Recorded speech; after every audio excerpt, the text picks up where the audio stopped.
नमस्कार। विश्वेश्वर सिंह जनता महाविद्यालय राजनगर के हिंदी विभाग से मैं डॉक्टर विभा कुमारी उपस्थित हूँ। कल तक हम लोग हिंदी साहित्य के इतिहास विषय पर क्लास कर रहे थे और प्रथम वर्ष का जो दूसरा पेपर है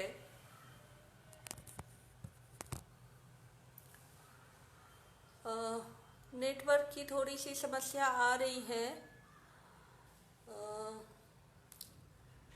खैर, प्रथम वर्ष का दूसरा पेपर है प्राचीन और मध्यकालीन काव्य और अपने क्लासरूम सीरीज में आज से उसी पत्र को आरंभ करने की मैंने सोची है। इतिहास वाली क्लास हमने कल तक की और छात्रों से ये कहना चाहूँगी कि उनकी जो भी जिज्ञासाएं हैं, जो भी प्रश्न हैं, वो मुझे भेजेंगे। समय समय पर हम उन पर बात करेंगे। तो चलते हैं आज के विषय की ओर। प्रेमचंद्र लिख रहे हैं, नमस्ते मैम। नमस्ते बेटा, खुश रहिए। पर मैं अब यदि अभी जवाब देने लगूंगी नमस्ते अंजना तो फिर विषय में देर हो जाएगी। तो अभी विषय की शुरुआत कर लेते हैं और जब क्लास का अंत करने लगूंगी तब मैं सबके कमेंट वगैरह देखूंगी और फिर मैं रिस्पॉन्स करूंगी। तो हम लोग विषय की ओर आते हैं और आज से हम लोगों ने जो विषय शुरू किया है, जो पेपर शुरू किया है, वो प्राचीन और मध्यकालीन काव्य है। जो एमए के स्टूडेंट हैं, पीएचडी के स्टूडेंट हैं, उनको अपना समय याद आएगा। मुख्यतः ये प्रथम वर्ष के छात्रों के सिलेबस से है ये क्लास। तो इस पत्र में जो पहले कवि हैं वो हैं विद्यापति और छात्रों को याद होगा विद्यापति के ऊपर काफ़ी क्लासेस हो चुकी है, परंतु मुझे ऐसा लगा कि अभी और कुछ बातें बतानी बेहद ज़रूरी है। विद्यापति के पदों की व्याख्याएं भी क्लास में करवाई है मैंने और यहाँ तक कि उन पदों को कैसे प्रस्तुत करना है, कैसे उनका पाठ करना है, ये भी मैंने बताई है। तो गद्य और पद्य पढ़ने का भी एक सलीका होता है और ये बहुत ज़रूरी है कि जब हम पाठ करते हैं किसी भी गद्य का या पद्य का, किसी भी विधा का, चाहे वो नाटक हो या कहानी हो या कविता हो, तो उसका प्रस्तुतिकरण भी एक सीखने की बहुत आवश्यक चीज़ होती है। तो उस पर भी आप लोग ध्यान देंगे। तो सर्वप्रथम विद्यापति के जीवन से थोड़ी बातें करेंगे, उसके बाद उनकी रचनाओं पर बात करेंगे और फिर उनकी प्रासंगिकता पर बात करेंगे। तो कुछ ऐसे कवि जिनको सार्वभौमिक और सार्वकालिक माना जाता है, जिनका एक विराट व्यक्तित्व है, जो सबके हैं, उन कवियों में से विद्यापति का नाम बहुत आरंभ में आता है। समय की दृष्टि से भी और रचना की दृष्टि से भी, और एक कवि व्यापक कैसे बनता है, यानी उसकी व्यापकता के जो कारण हैं उस दृष्टि से भी। क्योंकि विद्यापति ऐसे कवि हैं जिनको सबने ये कहा कि ये मेरे कवि हैं, यानी हिंदी भी उन्हें अपना कवि कहता है, मैथिली भी उन्हें अपना कवि कहता है, बांग्ला भी उन्हें अपना कवि कहता है, यहाँ तक कि उड़िया भी उन्हें अपना कवि कहता है और पूरा भारत उन्हें अपना कवि कहता है। यहीं तक नहीं, पूरा विश्व उन्हें अपना कवि कहता है। तो किसी कवि का कद इतना बड़ा होता है कि जब वो विश्व साहित्य में एक महत्वपूर्ण स्थान पाता है, विश्व साहित्य में उस कवि को हर कोई इस तरह से देखता है कि ये हमारे कवि हैं, हमारा प्रतिनिधित्व करते हैं, हमारी भावनाओं से जुड़ते हैं, हमारे जीवन से जुड़ते हैं, तो ये उस कवि का विराट व्यक्तित्व होता है। और ऐसे ही विराट व्यक्तित्व के कवि हैं विद्यापति, जिनके जन्म काल को लेकर विवाद बना हुआ है, बना रहा है, क्योंकि कुछ विद्वान उनका जन्म 1330 ईस्वी में मानते हैं, परंतु अधिकतर विद्वान उनका जन्म 1350 ईस्वी में स्वीकार करते हैं, क्योंकि स्वयं उनके ही एक पद के अनुसार उन्होंने जो लक्ष्मण संवत में समय बताया है, उस सारे समय का जब गणना किया जाता है तो उस समय 52 वर्ष के थे विद्यापति, और जब ईस्वी में उस समय का रूपांतरण होता है और उनके जन्म वर्ष की खोज होती है, तो स्थूल रूप में यह ज्ञात होता है कि लगभग 1350 ईस्वी में उनका जन्म वर्ष है। और राम वृक्ष बेनीपुरी मुख्य रूप से 1350 ईस्वी में ही उनके जन्म को स्वीकार करते हैं, और प्रथम वर्ष के छात्रों के पाठ्यक्रम में राम वृक्ष बेनीपुरी द्वारा संपादित ही पुस्तक लगी हुई है। तो बेहतर होगा कि छात्र राम वृक्ष बेनीपुरी के मत के ही साथ चलें और 1350 ईस्वी को माने।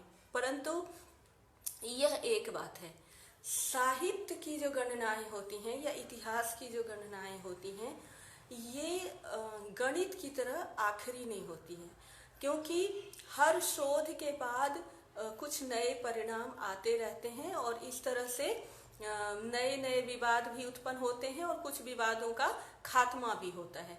तो कुल मिलाकर विद्वानों में जो इनके जन्म वर्ष को लेकर मतभेद है वो बहुत बड़ा दायरा है।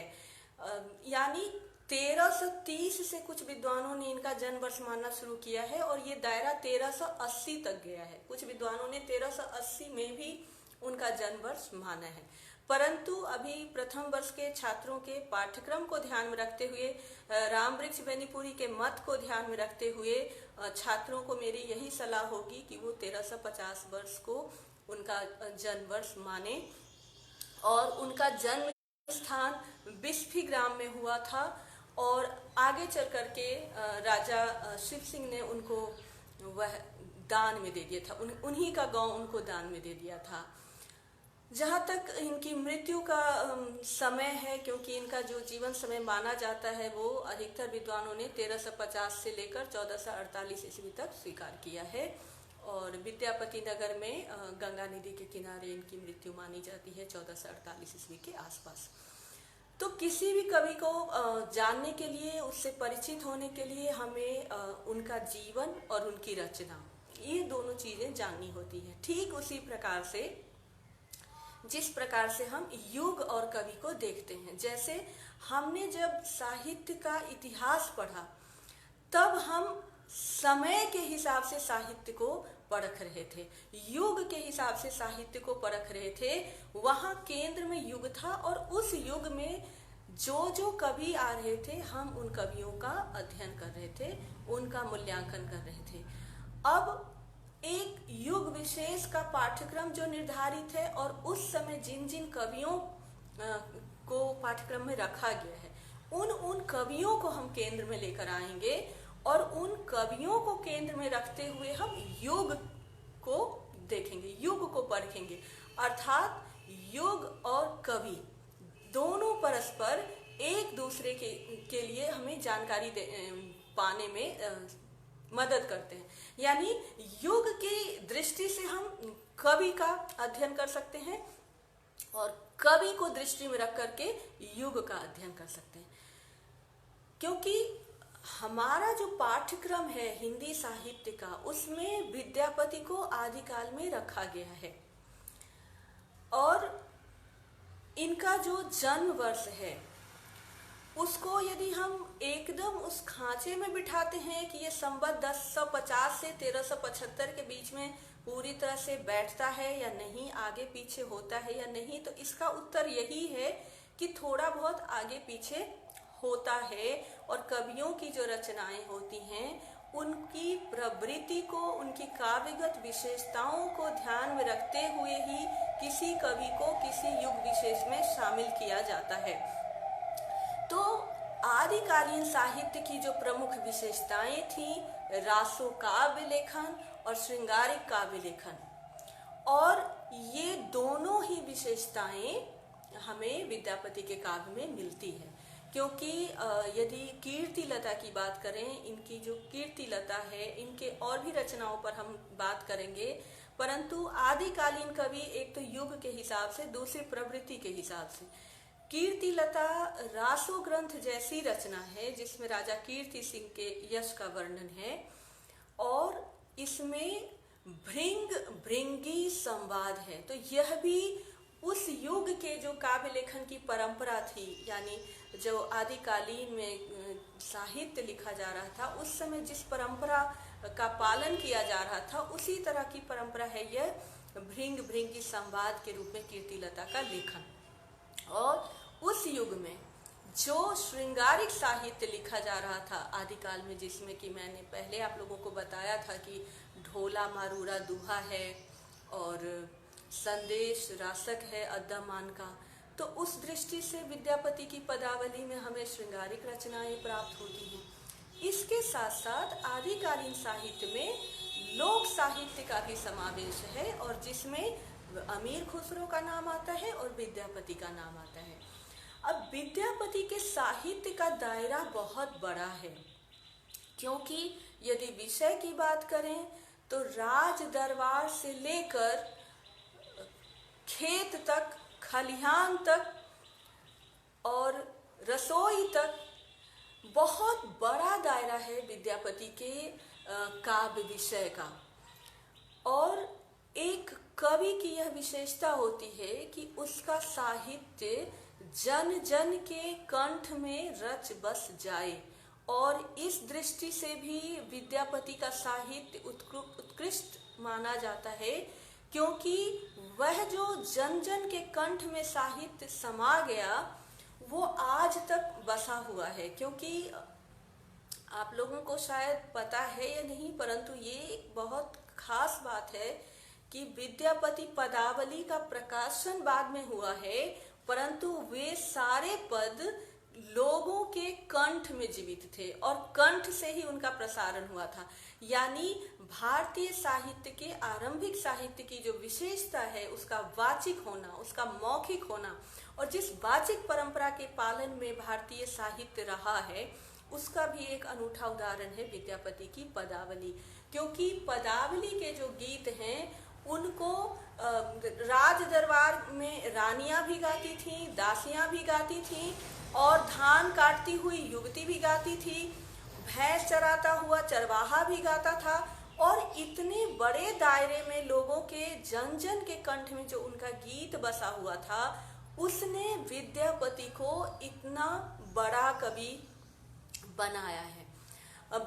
भृंगी संवाद का मतलब क्या होता है, अंजना का प्रश्न है। तो हमारा जो प्राचीन साहित्य रहा है उसमें जो आख्यायिका परंपरा रही है, तो उसमें इस तरह के संवाद रहे, जैसे कि सुख सुखी संवाद, यानी जो कथा है वो तोता के संवाद के माध्यम से बढ़ रहा है। इसी प्रकार से भृंग भृंगी संवाद, तो भृंग कहते हैं भ्रमर को, तो भ्रमर, भृंग हुआ पुरुष भ्रमर और भृंगी हुई स्त्री भ्रमर। तो इस प्रकार से उनके संवाद के माध्यम से यह कथा आगे चलती है।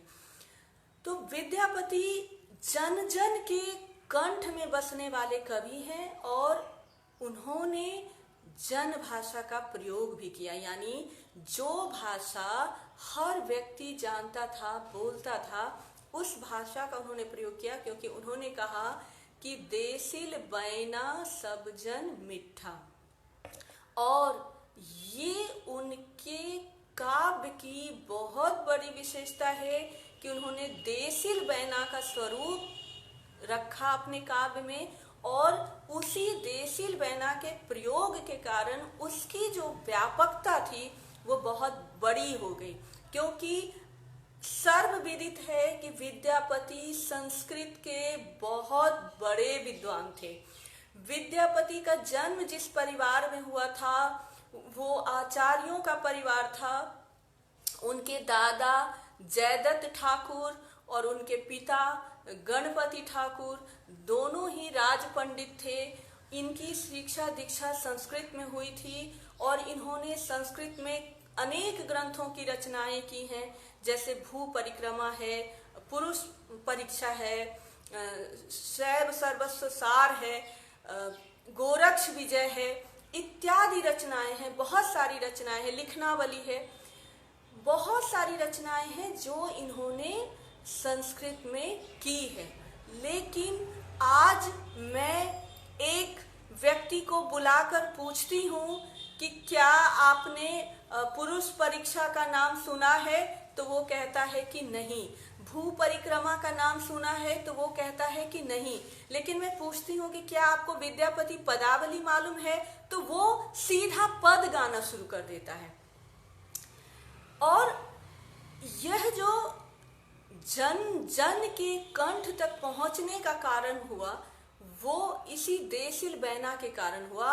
विद्यापति ने इस बात को समझ लिया था कि संस्कृत में चाहे कितने भी ग्रंथ रच दिए जाएं, वो एक सीमित वर्ग तक होता है, और वह जो अभिजात्य समूह है जो संस्कृत को पढ़ सकता है, समझ सकता है, उसके दायरे तक वो ग्रंथ रहेगा, और उस संस्कृत पढ़ने वाले लोगों के दायरे से बाहर जो लोग हैं वो उस साहित्य से वंचित रह जाएंगे।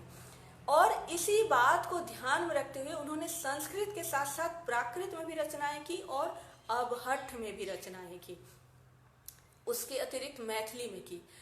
कुछ छात्रों का प्रश्न होता है कि अबहट्ठ और अपभ्रंश में क्या फर्क है।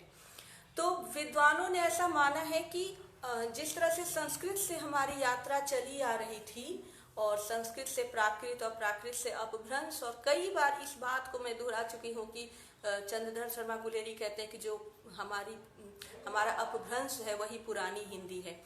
तो अपभ्रंश से जब हम आधुनिक भाषा की ओर बढ़ रहे थे, तो आधुनिक भाषा की ओर बढ़ने से ठीक पहले के अपभ्रंश को विद्वानों ने परवर्ती अपभ्रंश कहा है, यानी बाद का अपभ्रंश।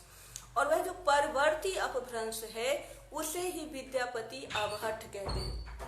सिर्फ विद्यापति ही नहीं, उसी युग में अद्दहमान ने जो संदेश रासक की रचना की है, तो अद्दहमान ने भी उस भाषा को अबहट्ठ नाम दिया है, और अपभ्रंश ही अबहट्ठ है। अब मैथिली भाषा में लिखते हैं विद्यापति, तो बहुत बार छात्र कहते हैं कि यदि वो मैथिली में लिखते हैं तो हमारे हिंदी के पाठ्यक्रम में क्यों है। और ये प्रश्न अत्यंत स्वाभाविक हैं। हर छात्रों के मन में ये प्रश्न आते हैं कि यदि वो मैथिली के कवि हैं तो हम उन्हें हिंदी में क्यों पढ़ रहे हैं, और यदि अपभ्रंश में लिखा है तो उसे हम हिंदी के पाठ्यक्रम में क्यों पढ़ रहे हैं। इसके साथ साथ हमारा जो आदिकाल का पाठ्यक्रम है, जिसमें हमें कई कवि दिखाई देते हैं, एक तरफ विद्यापति, दूसरी तरफ खुसरो, फिर हमें चंद्रबरदाई दिखाई देते हैं, अद्दहमान दिखाई, इन सभी कवियों की भाषाओं में अंतर है। तो इसका कारण क्या है, इत्यादि प्रश्न छात्रों के मन में आते हैं। तो इसके कई उत्तर हैं, जिसमें से कुछ उत्तर मैं देना चाहूंगी ताकि आप लोगों का संशय मिट जाए। तो सबसे पहला कारण तो ये है कि जो विराट कवि होता है, विराट व्यक्तित्व का कवि होता है, जिसके साहित्य के साथ हर व्यक्ति जुड़ाव महसूस करता है और हर व्यक्ति अपनी भावना को उनके साथ महसूस करता है, उसे लगता है कि ये तो मेरे ही भावों की अभिव्यक्ति है, तो ऐसे कवियों को हर भाषा अपना कवि मानता है और दावा भी करता है। एक कारण तो यह है। दूसरा कारण यह है कि हमारे देश में भाषा की अधिकता है, बहुत सारी भाषाएं हैं, परंतु संस्कृति में साम्य है। उदाहरण के लिए यदि हम मैथिली भाषा की रचनाओं को देखते हैं और उसमें हम जिस परिवेश को देखते हैं, जिस संस्कृति को देखते हैं, वह संस्कृति बंगाल में भी दिखाई देती है, वह संस्कृति उड़ीसा में भी दिखाई देती है, वह संस्कृति उत्तर प्रदेश में भी दिखाई देती है। यानी कहीं न कहीं हम यदि संपूर्ण भारत की बात करें तो एक परिवेशगत साम्य, संस्कृतिगत साम्य दिखाई देता है। हाँ, ये वैषम्य कब आता है? जब उत्तर भारत और दक्षिण भारत की बात आती है। उत्तर भारत और दक्षिण भारत की जब बात करते हैं तो परिवेश का और संस्कृति का अंतर दिखाई देता है। लेकिन यदि उत्तर भारत की बात हम करें तो परिवेशगत साम्य है, संस्कृतिगत साम्य है, विचारगत साम्य है। तो इत्यादि कारणों से उस युग में जितने कवि लिख रहे थे उन सबको हिंदी साहित्य में समेटा गया। ये भी एक कारण है। दो कारण हुए। तीसरा कारण यह है कि जब आचार्य रामचंद्र शुक्ल ने काशी हिंदू विश्वविद्यालय में प्राध्यापक के रूप में पढ़ाना शुरू किया, और वो भी मालवीय जी के आग्रह पर पढ़ाना शुरू किया, तब पहली बार हिंदी साहित्य पाठ्यक्रम में लगा। अब ऐसे में एक प्राध्यापक के तौर पर रामचंद्र शुक्ल के सामने एक चुनौती थी कि हम इस हिंदी साहित्य को किस रूप में प्रस्तुत करें कि उसमें हमारी जो संस्कृति है वो संपूर्णता से आ सके। क्योंकि छात्रों का एक और प्रश्न होता है कि हमारे पास बाद में जिस तरह की हिंदी का रूप दिखाई देता है आधुनिक काल में, उस तरह की हिंदी का रूप हमें आदिकाल या भक्ति काल में नहीं दिखाई देता है। तो इसका कारण यही है कि जब उन्होंने हिंदी साहित्य का पाठ्यक्रम बनाना शुरू किया और उसी क्रम में उन्होंने हिंदी साहित्य का इतिहास भी लिखा, तब उन्होंने हर उस बड़े कवि को शामिल किया हिंदी के पाठ्यक्रम में, जो हमारी संस्कृति को, हमारी सभ्यता को, हमारी भाषा को, हमारे जीवन को स्वर देने वाले कवि थे। और इसीलिए उस पूरे युग का चित्रण उन कवियों की कविताओं में है, जिसमें से विद्यापति भी एक बड़ा नाम है, बहुत बड़ा उदाहरण है।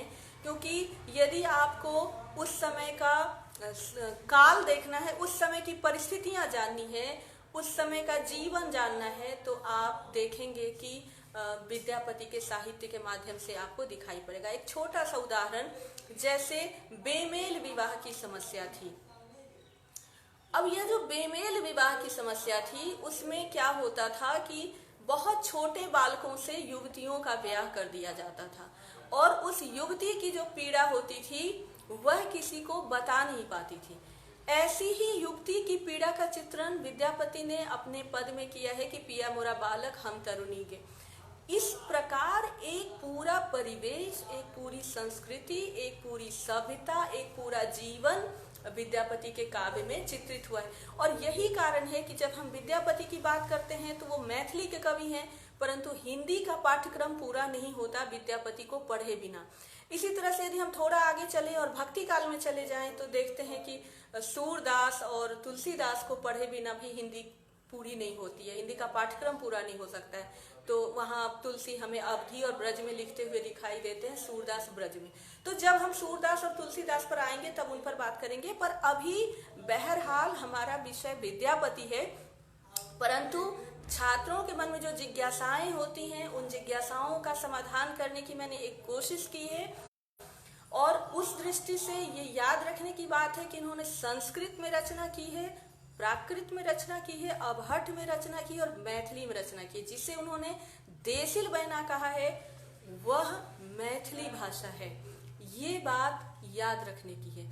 और विद्यापति की पदावली मैथिली भाषा में रची गई और इसका संग्रह पुस्तक के रूप में बाद में आया, क्योंकि बाद में अनेक विद्वानों ने इसका संपादन किया है। जैसे बंगाल में भी संपादन हुआ है इसका, अनेक विद्वानों ने संपादन किया, परंतु आपके पाठ्यक्रम में जो लगा हुआ है पुस्तक वो राम वृक्ष बेनीपुरी के संपादन वाली पुस्तक लगी हुई है। तो आपको ध्यान में ये रखना है कि राम वृक्ष बेनीपुरी ने उन पाठों का जो संस्करण रखा है, क्योंकि इन सभी संस्करण में थोड़ा बहुत पाठांतर भी मिलता है। ये जो पुस्तक विद्यापति पदावली प्रकाशित हुई तो वाचिक से लिखित में आई। आज कोई कवि लिखता है तो लिखित रूप में उसका साहित्य उपलब्ध है, इसलिए पाठांतर की समस्या नहीं होती है।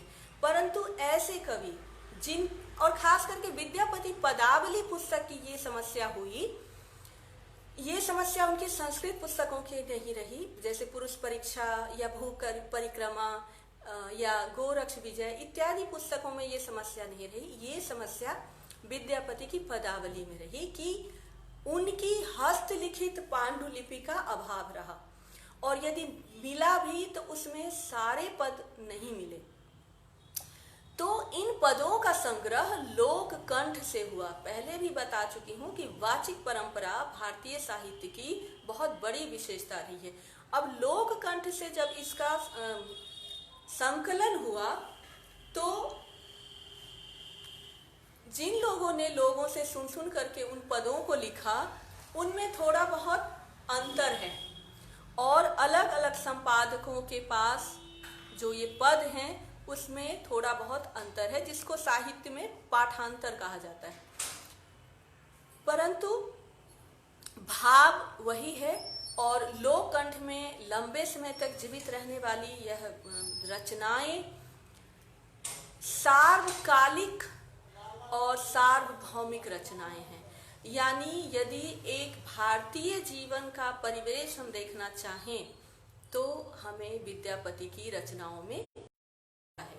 तो विद्यापति की जो काव्यगत विशेषताएं मानी जाती है उसमें मुख्य रूप से और खास करके जो पाठ्यक्रम में विद्यापति पदावली लगा है, तो आप जब काव्यगत विशेषताएं भी देखेंगे तो मुख्य रूप से पदावली को केंद्र में रखते हुए देखेंगे।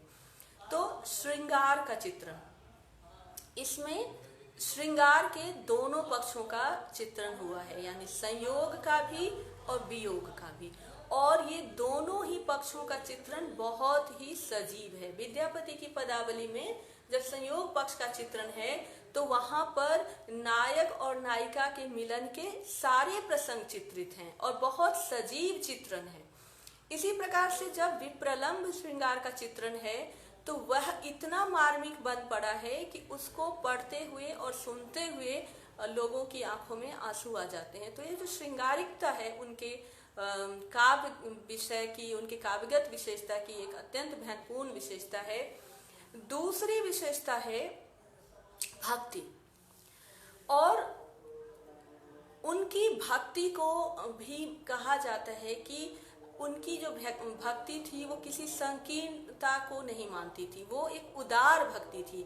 और विद्यापति को शैव संप्रदाय, शाक्त संप्रदाय, वैष्णव संप्रदाय इत्यादि संप्रदायों का सेतु माना जाता है। यानी इन्होंने इन सभी भक्ति धाराओं के बीच सामंजस्य स्थापित करते हुए भक्ति की, इन्होंने शक्ति की भी उपासना की। क्योंकि यदि जय जय भैरवी की हम बात करें और ये एक ऐसा कालजयी गीत है जो हर कंठ में बसता है, तो वह शक्ति की उपासना का उदाहरण है। शक्ति जो दुर्गा है, शक्ति की उपासना करते हैं शाक्त, तो उस दृष्टि से इन्होंने शाक्त भक्ति को अपनाया है और जय जय भैरवी जैसी रचनाएं की हैं। फिर शिव और गौरी की भक्ति करते हुए भी अनेक पदों में दिखाई पड़ते हैं और इस प्रकार से शैव धारा से जुड़ते हैं। और अनेक विद्वानों ने यह माना है कि विद्यापति जिस तरह से भक्ति की रचना करते हुए दिखाई देते हैं या उनका भक्ति भाव जिस प्रकार से प्रकट होता है, उस दृष्टि से ये निम्बार्क संप्रदाय के वैष्णव कवि प्रतीत होते हैं। और निम्बार्क संप्रदाय के वैष्णव कवि जो द्वैताद्वैत मत का समर्थन करते थे और निम्बार्काचार्य जिसके प्रवर्तक थे, उस मार्ग से बहुत विद्वानों ने विद्यापति को जोड़ा है। तो इनका जो भक्ति भाव है, इसके अतिरिक्त इनकी रचनाओं में मंगलाचरण भी है, गणेश वंदना भी है, गौरी वंदना भी है और शक्ति की वंदना है, शिव की वंदना है। तो इत्यादि रूपों में इनकी जो भक्ति परक रचनाएं हैं वो भी इनके काव्य की अत्यंत महत्वपूर्ण विशेषता है। और आज तक कोई भी धार्मिक उत्सव विद्यापति के भक्ति परक गीतों के बगैर पूर्ण नहीं होता है। तो उनके उनके विषय में श्रृंगारिकता और उसके बाद भक्ति, ये दो भाव बहुत प्रमुखता से है। फिर तीसरा भाव है परिवेश का चित्रण, क्योंकि आदिकालीन साहित्य में आमजन कहीं न कहीं उपेक्षित हो रहा था, क्योंकि राज्याश्रित कवि की परंपरा थी। यद्यपि विद्यापति राज्याश्रित कवि थे और राजा की प्रशंसा में इन्होंने कीर्ति लता और कीर्ति पताका जैसी रचनाएं लिखी, परंतु जन जीवन को इन्होंने उपेक्षित नहीं रखा। जन जीवन को इन्होंने सदैव अपने काव्य के दायरे में लिया।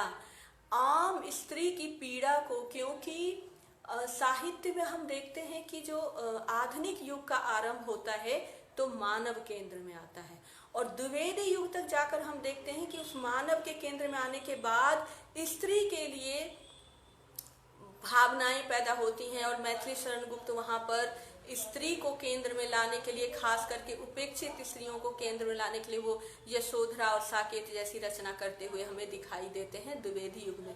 परंतु साहित्य एक ऐसा समुद्र है, कहते हैं कि समुद्र में हर प्रकार के रत्न हैं, ठीक इसी प्रकार का उदाहरण हमें साहित्य भी सदैव देता है।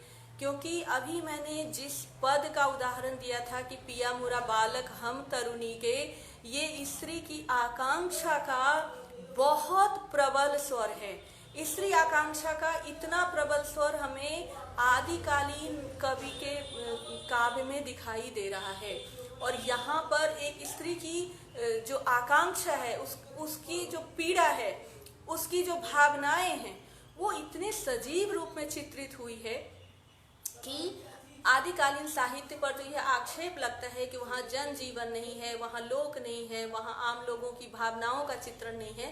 तो उसका यह उत्तर है कि नहीं, वहाँ पर आम जन जीवन और आम स्त्री की पीड़ा चित्रित होती है। ठीक हमें, क्योंकि साहित्य, बार बार कहती हूँ कि साहित्य में कोई भी शोध आखिरी नहीं है, क्योंकि जब ये कह दिया गया कि आदिकालीन कवियों ने आम जनजीवन को उपेक्षित रखा, तब हो सकता है कि वह कविता आंखों से न गुजरी हो जिस कविता को मैं यहाँ पर कोट कर रही हूँ।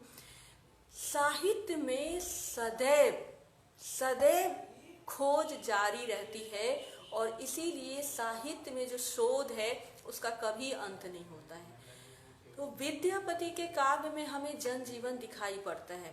इसी प्रकार से हमें, अब जैसे मान लीजिए कि विद्यापति की पदावली में एक पद आता है जिसमें मैना बोलती है कि हम नहीं आज रहब एही आंगन ज बुढ़ेता जमाई। अब ये भी जन जीवन का चित्रण है। इसे भक्ति काव्य के रूप में अभी तक देखा जाता रहा है, जाना जाता रहा है। जब हम उत्तर आधुनिकतावाद की ओर आते हैं, और पहले भी मैंने उत्तर आधुनिकतावाद के बारे में ये कहा कि उत्तर आधुनिकतावाद की यह बहुत बड़ी विशेषता है कि हमें साहित्य का पुनर्पाठ करना होता है। वहाँ पर जो रचनाएं पहले लिखी गई हैं, आज जिनके लेखक जीवित नहीं हैं, पर इसमें पुनर्पाठ दोनों रचनाओं का संभव है। ज्यादातर उन रचनाओं का पुनर्पाठ हो रहा है जिनके लेखक आज नहीं है, परंतु ये भी कोई आखिरी शर्त नहीं है कि उन रचनाओं का पुनर्पाठ नहीं हो सकता जो लेखक आज हैं। तो खैर, आज मैं कोशिश करूंगी कि मेरा ध्यान विद्यापति पर ही टिका रहे और मैं बिल्कुल केंद्र में विद्यापति को रखकर ही बात करूं। तो आज यह आवश्यकता है कि हम विद्यापति के साहित्य का भी पुनर्पाठ करें, क्योंकि हम नहीं आज रहब एही आंगन जब बुढ़ेता जमाए, यह जो पद है इसको भक्ति काव्य की दृष्टि से देखा गया, ठीक है, गौरी के विवाह का प्रसंग है, ठीक है, लेकिन इसे उस दृष्टि से भी देखने की आवश्यकता है कि जब एक पुत्री का विवाह ऐसे पुरुष से होता हुआ देखती है एक माँ जो उसकी पुत्री के उपयुक्त नहीं है, तो वह विरोध करती है। वह विरोध का स्वर हमें उस पद में दिखाई पड़ता है। जिस प्रकार से पिया मोरा बालक में हमें स्त्री की आकांक्षा का स्वर दिखाई देता है, उसकी इच्छा का स्वर दिखाई देता है, वह समाज से प्रश्न करती हुई दिखाई देती है कि क्या मुझे अब पिता से कहना पड़ेगा कि वो गाय भेज दें और मैं दूध पिला करके इस बालक को पालूं, क्योंकि गीत में इस तरह की पंक्ति आती है। इसी प्रकार से अभी जिस पद का उदाहरण दिया, तो विद्यापति का साहित्य आदिकालीन साहित्य होते हुए जन जीवन को और उस जनजीवन में समाज की परिधि पर अवस्थित आम व्यक्ति, जिसमें स्त्री भी है और जिसमें लोक है। लोक वह समूह है जो कृषि करता है और श्रम करता है। आभिजात्य और लोक का यह अंतर उस युग में इतना स्पष्ट अंतर था कि एक की परिधि में दूसरे का प्रवेश ही नहीं था। और स्वयं राज्याश्रित कवि होते हुए और स्वयं राजा की कीर्ति के ग्रंथ लिखते हुए विद्यापति ने ऐसी भी रचनाएं की जिसमें आम जनजीवन चित्रित हुआ और जिसमें स्त्री आई और न सिर्फ आई बल्कि समाज से प्रश्न करती हुई दिखाई देती है और अपनी पसंद नापसंद पर विरोध जताती हुई दिखती है। क्योंकि आगे वो ये भी कहती है कि कुंडी फोरब सोटा फेंकब बसहा के देवन बेलाय, बरद हाँ की बरियाती बेलायब धिया ले जायब पराय। यानी एक ऐसा विरोध जिसमें यदि पुत्री का बेमेल विवाह होता है तो वो पुत्री को लेकर भाग जाने की भी हिम्मत दिखाती है। आगे वो ये भी कहती है कि पोथी पुत्रा सेहो लेवन छिनाए और जो किछु बजता नारद बाभन दार ही धै लेव घिसियाए। ये जो विरोध का स्वर है विद्यापति की रचना में, जहां एक स्त्री इतने प्रश्न करती हुई दिखाई देती है और इतनी आपत्ति करती हुई दिखाई देती है कि मेरी पुत्री के साथ अन्याय करने वाले लोग, एक तो जिन्होंने भाग्य लिखा, क्योंकि यह समाज में एक रीति है कि यदि विवाह अच्छा हो गया तो सबको यश मिलता है, लेकिन यदि कुछ खराब हो गया तो कहते हैं कि स्त्री का भाग्य था, इस बच्ची का भाग्य था। तो विद्यापति के उस रचना में जो 14वीं शती में लिखी गई है, वहां हमें एक पुत्री की मां विरोध करती हुई, विरोध जताती हुई दिखती है और बहुत मुखर होकर, बहुत स्पष्ट स्वर में वह विरोध जताती हुई दिखती है। अब इसका एक पौराणिक प्रसंग है, यानी इस गीत के पीछे एक पौराणिक कथा है कि शिव जी ने अपना वेश बदल लिया था और इसलिए मैना उस वेश को देखकर के घबरा गई थी और उनकी ये प्रतिक्रिया थी।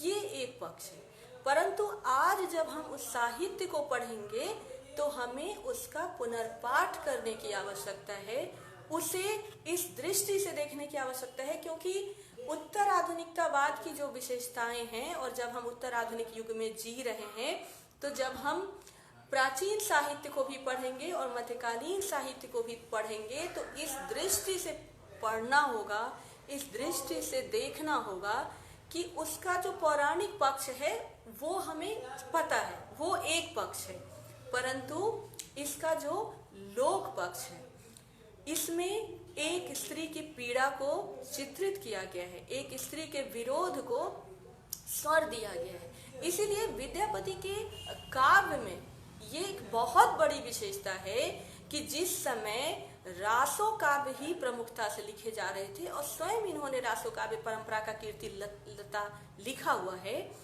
उस युग में विद्यापति ने ऐसी रचनाएं की हैं, ऐसे पद लिखे हैं जिनमें हम देखते हैं कि एक स्त्री बोलती हुई दिखाई देती है। इतना ही नहीं, जब संयोग के प्रसंग आते हैं तो उसमें कई ऐसे प्रसंग हैं जहां दूती का प्रसंग आता है, जहां सखी का प्रसंग आता है, और उन सभी प्रसंगों में जो स्त्री है वो अपनी इच्छाओं को, अपनी आकांक्षाओं को अभिव्यक्त करती हुई दिखाई देती है। तो विद्यापति के काव्य में श्रृंगारिकता, भक्ति, जनजीवन, स्त्री स्वर इत्यादि विशेषताएं हमें दिखाई देती है। अब फिर आगे एक विवाद है जो साहित्य में निरंतर चला आ रहा है, आज तक चल रहा है, कि विद्यापति श्रृंगार के कवि हैं या भक्त के कवि हैं, भक्त कवि हैं या श्रृंगारिक कवि हैं। और ये एक ऐसा विवाद है जो जारी है। हर विद्वान, यहाँ तक कि हर छात्र को भी यह स्वतंत्रता है कि वो विद्यापति को किस रूप में देखता है। और एक बड़े कवि की ये बहुत बड़ी विशेषता होती है कि वो अपनी दृष्टि से उसको देखे, अपनी दृष्टि से उसके पाठ को समझे। क्योंकि यदि कोई कहता है कि विद्यापति श्रृंगारी कवि हैं तो बिल्कुल सही है, वो श्रृंगारी कवि हैं, इसमें कोई दो मत नहीं है। और यदि कोई कहता है कि वो भक्त कवि हैं तो वो भी गलत नहीं कह रहा है, क्योंकि उन्होंने जो भक्ति की रचनाएं लिखी हैं वो भक्ति के, हम अलग अलग संप्रदायों को वहाँ देख रहे हैं, शैव संप्रदाय की भक्ति, शाक्त संप्रदाय की भक्ति, वैष्णव संप्रदाय की भक्ति, तो वह भी ठीक है। फिर एक और बात आती है कि ज्यादा लोग क्या मानते हैं। ज्यादा लोग विद्यापति को श्रृंगारी कवि मानते हैं या भक्त कवि मानते हैं, क्योंकि साहित्य में जब भी विवाद होता है जिस भी विषय पर, तो वहाँ बहुमत को प्रमुखता दी जाती है। ये एक बात है कि आप क्या सोचते हैं। यदि आप ये लिखते हैं कि मेरी समझ से विद्यापति भक्त कवि हैं, तो आपका उत्तर यहाँ पर समाप्त नहीं होता है, क्योंकि ये देखना पड़ेगा कि ज़्यादातर विद्वान क्या मानते हैं। अब जैसे डॉक्टर ग्रियर्सन हो गए, इसी तरह से अयोध्या सिंह उपाध्याय, हरिऔध हो गए, ये कुछ विद्वान हैं जो कहते हैं कि विद्यापति भक्त कवि है। अब अयोध्या सिंह उपाध्याय, हरिऔध भक्त कवि होने के लिए समर्थन करते हैं और कहते हैं कि जयदेव के गीत गोविंद में जिस प्रकार की भक्ति भावना दिखाई देती है उसी प्रकार की भक्ति भावना विद्यापति पदावली में दिखाई देती है। परंतु कुछ विद्वान जो विद्यापति को श्रृंगारी कवि मानते हैं वो भी जयदेव से तुलना करते हैं। यानी जिनको भक्त कवि दिखाई दे रहा है विद्यापति, उनको जयदेव भी भक्त कवि दिखाई दे रहा है, और जिनको श्रृंगारी कवि दिखाई दे रहा है विद्यापति, उनको जयदेव भी श्रृंगारी कवि दिखाई दे रहा है। यानी यहाँ विद्यापति के साथ साथ जयदेव के लिए भी विवाद हो गया। इसका तो यही अर्थ है कि वो श्रृंगारी कवि हैं या भक्ति कवि। तो अधिकतर विद्वानों ने, जिसमें आचार्य रामचंद्र शुक्ल हैं, वो मानते हैं कि वो श्रृंगारी कवि हैं, प्रमुखता से वो श्रृंगारी कवि हैं, और उनकी रचनाओं में जो नायक नायिका है वो राधा कृष्ण है, परंतु उसे राधा कृष्ण रूप में जो चित्रण किया है उन्होंने, वह मुख्य रूप से श्रृंगार के चित्रण के लिए किया है। एक भक्त के रूप में वो राधा कृष्ण का चित्रण नहीं कर रहे। ये रामचंद्र शुक्ल का मत है। फिर दूसरी तरफ हमें बाबू गुलाब राय का भी मत दिखाई देता है, और बाबू गुलाब राय ये कहते हैं कि विद्यापति की गणना सूरदास और नंददास के साथ होनी चाहिए। उन्हें सूरदास और नंददास के साथ गिना जाना चाहिए, उन्हें बिहारी और देव जैसे श्रृंगारी कवियों के साथ नहीं गिना जाना चाहिए। फिर आगे बाबू गुलाब राय कहते हैं कि अपने इष्ट के, यानी अपने जिस भी ईश्वर का वर्णन कर रहे हैं, अपने इष्ट के श्रृंगार का वर्णन श्रृंगारी कवि भी करता है और भक्त कवि भी करता है।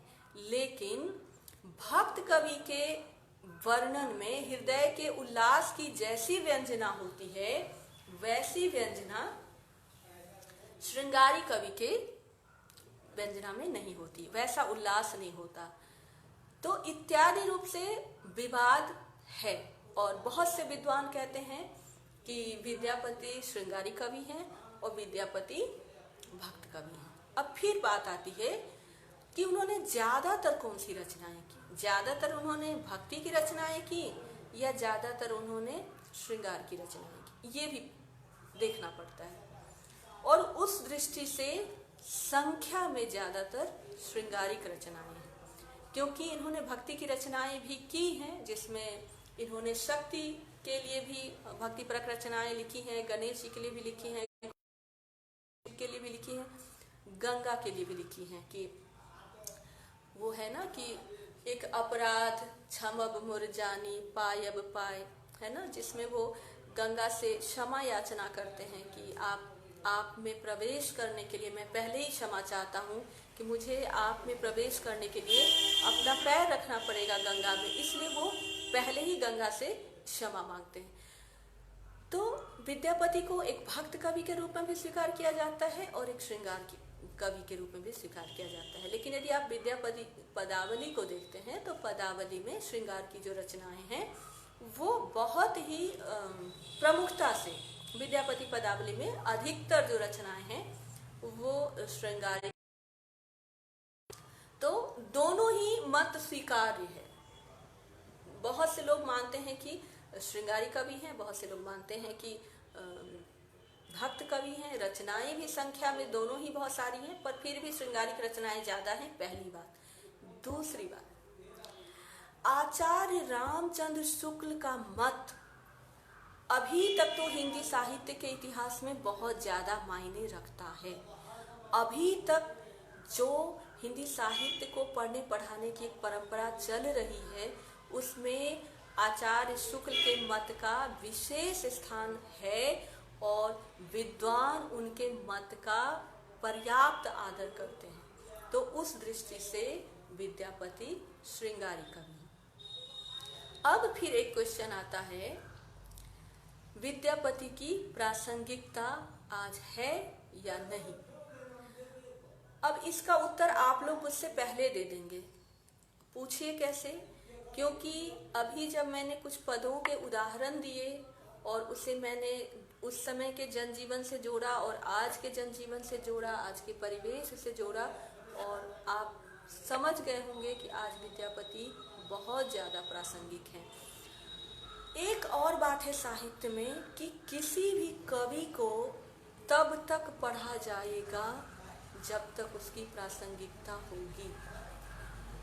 जब उसकी प्रासंगिकता समाप्त हो जाएगी तो उस कवि को पढ़ना भी बंद कर दिया जाएगा। ये बहुत महत्वपूर्ण बात है। उसकी प्रासंगिकता है इसीलिए वो हमारे पाठ्यक्रम में है। यदि प्रासंगिकता समाप्त हो गई होती तो हमारे पाठ्यक्रम से भी उनको हटा दिया गया होता। तो उनकी प्रासंगिकता आज है।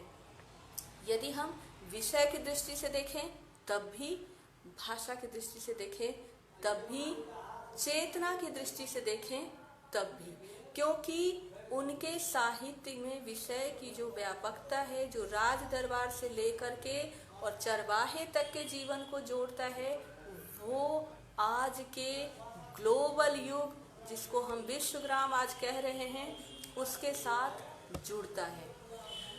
चेतना के स्तर पर देखें तो आज जिस आम जन की आवाज को सुनने का एक प्रयास साहित्य में हो रहा है, उसके विरोध को समझने की कोशिश की जा रही है, वो भी हमें विद्यापति के पद में दिखाई देता है। भाषा के स्तर पर आज जब हम अस्मिता को लेकर संघर्ष करते हैं तो अस्मिता किन किन चीज़ों का?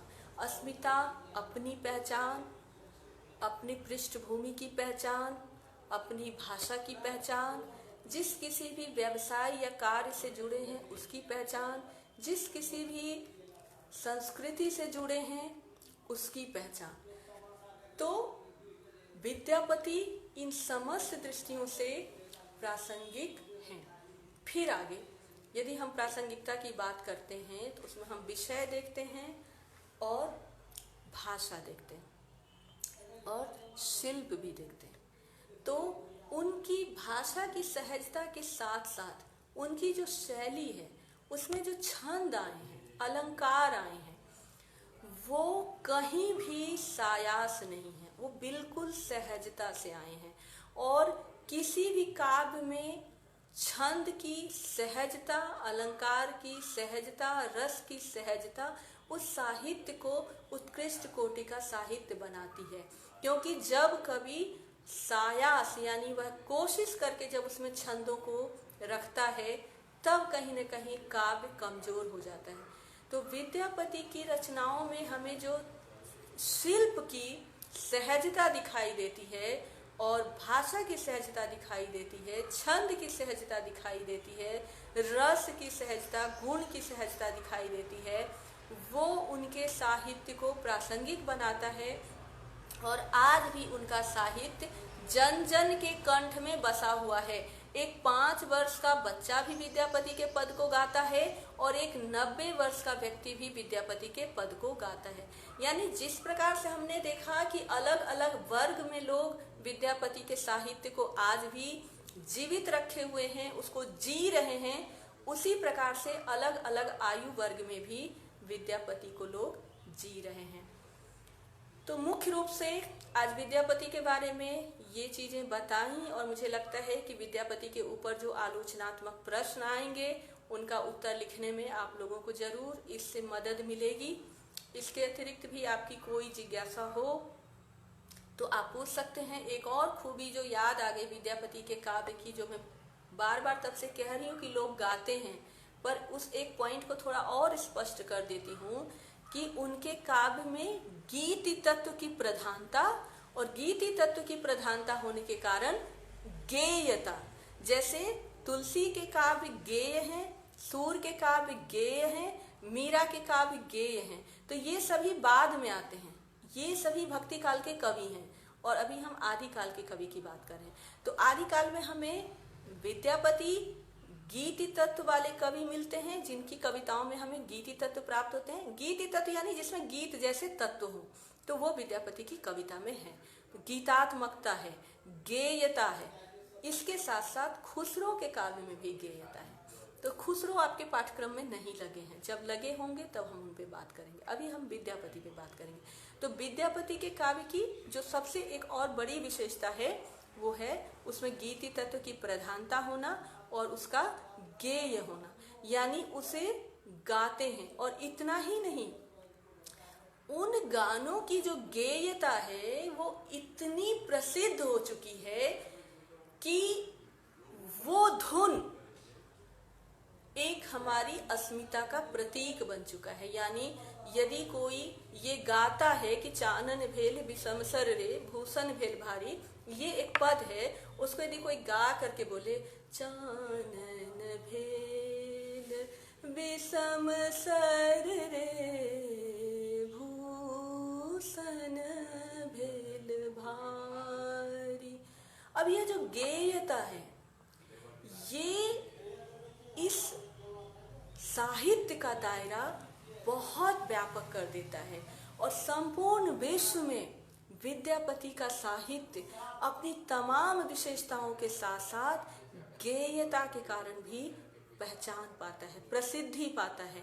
क्योंकि चाहे कोई व्यक्ति कितनी भी दूर बैठा हो, यदि वह विद्यापति के पद को गुनगुनाता हुआ किसी को सुनता है तो वह उससे एक जुड़ाव महसूस करता है। तो आज विद्यापति के ऊपर कुछ बातें हुई जिसमें हमने उनके भाव पक्ष की विशेषताएं, शिल्प पक्ष की विशेषताएं, उनकी प्रासंगिकता, उनके समय का परिवेश और विद्यापति के साहित्य का आज के युग में पुनर्पाठ करने की एक कोशिश और आप लोगों के मन में एक जिज्ञासा पैदा करने की कोशिश कि आप विद्यापति को पढ़ें, अपने परिवेश में लोगों से पूछें कि उनको विद्यापति के कौन कौन से पद याद हैं, उनको संकलित करें।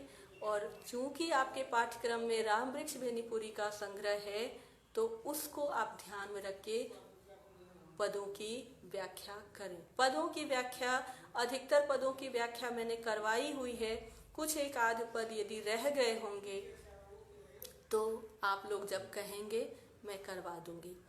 तो अब देखते हैं कि हमारे साथ कौन कौन जुड़े हैं। तो अंजना कुमारी हैं, लिख रही हैं, बहुत सुंदर मैम, खुश रहिए बेटा और पढ़िए। मंजू भगत दीदी हैं, प्रणाम करती हूँ दीदी, आप मेरे क्लासरूम से जुड़ी, बहुत अच्छा लगा, बहुत बहुत स्वागत, बहुत बहुत धन्यवाद। और इसी तरह से अपना सहयोग बनाए रखिए। मनोज कुमार सर हैं, प्रणाम करती हूँ सर, स्वागत है आपका। मदन प्रसाद हैं, प्रणाम करती हूँ सर, स्वागत है। सुप्रिया मेरी छोटी बहन है, इंजीनियर है और बीच बीच में मेरे क्लासरूम से जुड़ती हैं। तो बहुत बहुत आशीर्वाद सुप्रिया, खुश रहिए, स्वागत है आपका और इसी तरह से अपना सहयोग बनाए रखिए। शशिनाथ प्रसाद सर हैं, प्रणाम करती हूँ सर, और अपना सहयोग इसी तरह से बनाए रखिए। कामिनी चौधरी हैं, प्रणाम करती हूँ बहन, और आप मेरे क्लासरूम से जुड़ती हैं बीच बीच में, मुझे बहुत अच्छा लगता है और मैं चाहूँगी कि अपना सहयोग बनाए रखें, क्योंकि जब मैं यहाँ बोल रही होती हूँ और आप लोग मुझे अपने सामने दिखाई देते हैं तो मुझे लगता है कि हाँ, कुछ बात बन रही है और एक कम्युनिकेशन हो रहा है। तो बहुत बहुत स्वागत, बहुत बहुत धन्यवाद, और अपना सहयोग बनाए रखें, अपनी प्रतिक्रिया देंगे तो मुझे बहुत खुशी होगी। अजय पाठक सर हैं, प्रणाम करती हूँ सर, स्वागत है आपका, अपना सहयोग बनाए रखिए। सारिका कुमार हैं, बायोलॉजी की टीचर हैं और हिंदी की क्लास से जुड़ी, तो बहुत अच्छा लगा मुझे। सारिका अपनी प्रतिक्रिया अवश्य देंगे और बहुत बहुत स्वागत आपका, बहुत बहुत धन्यवाद। नीरज मित्तल सर हैं और सर का सहयोग मुझे सदैव मिलता है, तो बहुत बहुत धन्यवाद सर, स्वागत है आपका और इसी तरह से अपना सहयोग बनाए रखेंगे। रंजन कुमार झा सर है, प्रणाम करती हूँ और बहुत बहुत स्वागत आपका। स्वामी संजीवानंद झा भाई जी, प्रणाम करती हूँ, स्वागत है आपका, इसी तरह से अपना सहयोग बनाए रखें। प्रमोद कुमार सर हैं, इंजीनियर हैं और हिंदी की क्लास से जुड़े, बहुत अच्छा लगा, बहुत बहुत स्वागत, आभार, और अपना सहयोग इसी तरह से बनाए रखें। सुभाष झा सर हैं, प्रणाम करती हूँ सर, अपना सहयोग बनाए रखें। जयराम सिंह गौर सर हैं, इतने बड़े लेखक हैं, कथाकार हैं और मेरे क्लासरूम से जुड़े, ये मेरे लिए बहुत खुशी की बात है। सर आप अपनी प्रतिक्रिया देंगे तो मैं प्रोत्साहित अनुभव करूंगी। बहुत बहुत धन्यवाद, बहुत बहुत आभार, बहुत बहुत स्वागत।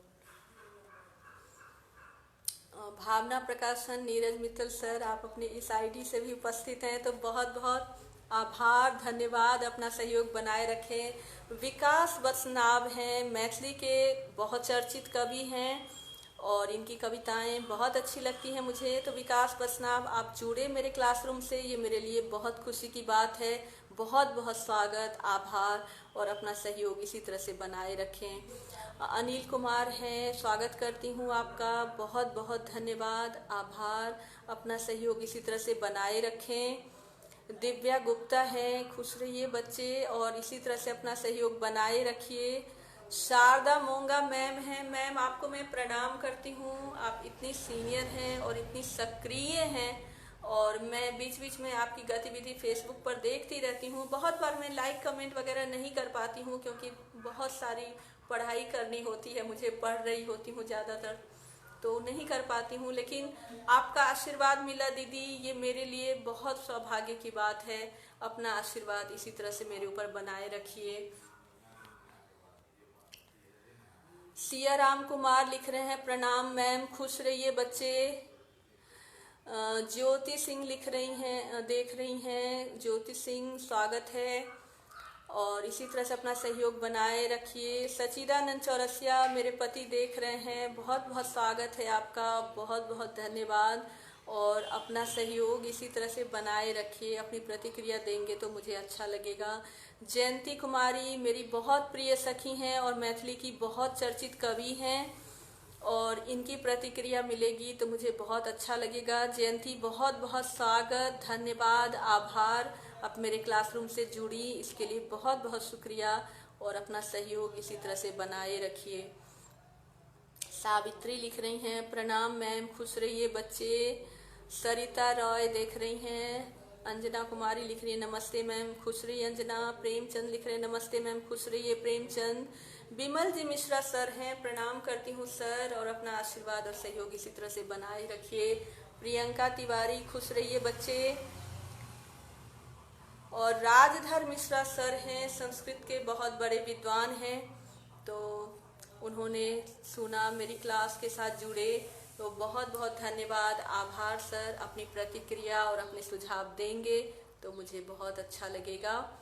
और कल हम लोग फिर मिलेंगे। तब तक के लिए बाय, अलविदा। और आप सबका धन्यवाद, आभार, शुक्रिया। सबको मेरा प्रणाम।